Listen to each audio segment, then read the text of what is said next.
casa contigo teu pai, tua mãe, teus irmãos e toda a casa de teu pai. Eu quero meditar um pouquinho com vocês aqui sobre esse fio de escarlate. Dentro dessa linda história, essa história de redenção, essa história de resgate, essa história de salvação, a conquista de Jericó nos mostra este ângulo. Aqui nos mostra que Deus enviou aqueles dois espias. E para quê? Você já fez essa pergunta? Por que foi que Deus enviou aqueles dois espias a Jericó? Porventura estava Deus preocupado com a força do exército de Jericó? Claro que não. Porventura estivesse Deus preocupado com a estrutura da muralha da cidade de Jericó? Também não.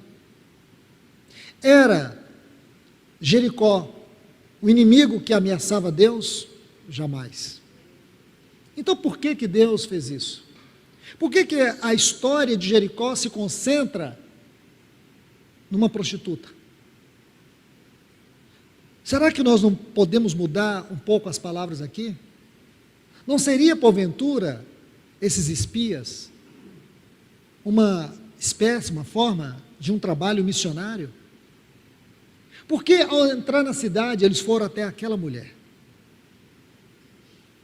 Por quê? Que coincidência é essa deles entrarem dentro de um prostíbulo, que seria o lugar menos indicado que Deus os enviaria? E ainda, para acrescentar essa extraordinária coincidência, aquela mulher já conhecia Deus, ela já tinha sede de Deus, ela já conhecia as histórias, os feitos de Deus. O campo daquela mulher era um campo que estava pronto para ser semeado a palavra de Deus. Não é curioso isso? Que história linda é essa, de salvação, de redenção. E ainda os detalhes, e hoje mais um detalhe. O detalhe, ele pode ter alguns pontos significativos aqui. É o fato da casa daquela mulher estar em cima daquela muralha. Outro detalhe é que ela colocou na janela da sua casa uma identificação para que a casa não fosse destruída. A ideia que ela tinha era que o grande Deus enviaria o seu exército para poder destruir a cidade de Jericó, invadir a cidade. E eles iriam matar todas as pessoas. E aqui, irmãos, eu coloco um pequeno parêntese. A religião, a cultura social daquela cidade se define em poucas palavras: uma idolatria que se limitava a sacrifício de crianças inocentes e a prostituição. Aquela era uma sociedade extremamente, no sentido moral e espiritual, degradada.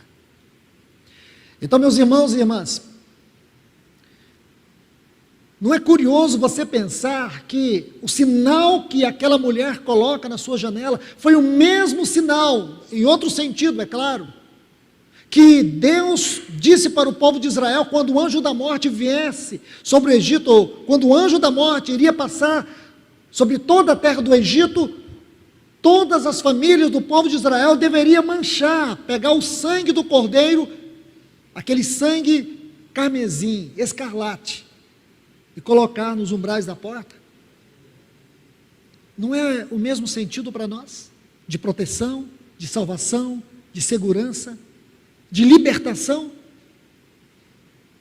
Não fica claro para mim e para você que o propósito de Deus em Jericó era resgatar Raabe, como o propósito dele foi entrar no Egito, enviar todas aquelas pragas para tirar o seu povo?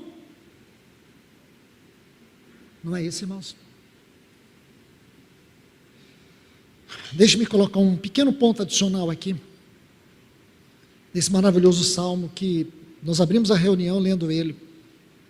Salmo 22.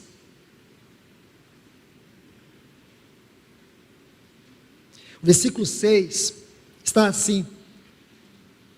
Salmo 22, 6. Eu, porém, sou verme e não homem, opróbrio dos homens e desprezado do povo. Esses salmos messiânicos de Davi, eles são um grande mistério para a teologia cristã. E a única coisa que nós entendemos era que esses homens, de uma forma sobrenatural, eles tinham uma revelação tão grande, tão profunda, que às vezes nós não conseguimos medir esse nível de revelação. Como foi possível Davi descrever detalhes, sem ao menos conhecer? Que inspiração é essa? Então, quando você toma esses salmos messiânicos, você vê detalhes, mas detalhes que são de uma profundidade que parece que a nossa mente não vai alcançar, e algumas vezes não chega a alcançar a totalidade da descrição. E aqui ele disse: eu sou verme. Essa palavra verme descreve aquela lagarta escarlate, está no texto hebraico. O nome dela é Cox ilicis, uma lagarta que quando ela ia desovar, ela grudava com toda a sua força em um galho de árvore, um tronco de uma árvore, e ali ela desovava. E era desta lagarta que ela experimentava aqui a morte, que eles tiravam a escarlate dessa lagarta. E é isso que Davi está dizendo. Eu sou, e aqui é uma descrição de Cristo. Eu sou essa lagarta escarlate, a mesma coisa aqui. Era um fio de escarlate, um fio vermelho, carmesim. Que descrição linda, irmãos. Que descrição linda que nós encontramos na história de Raabe, para mostrar o que foi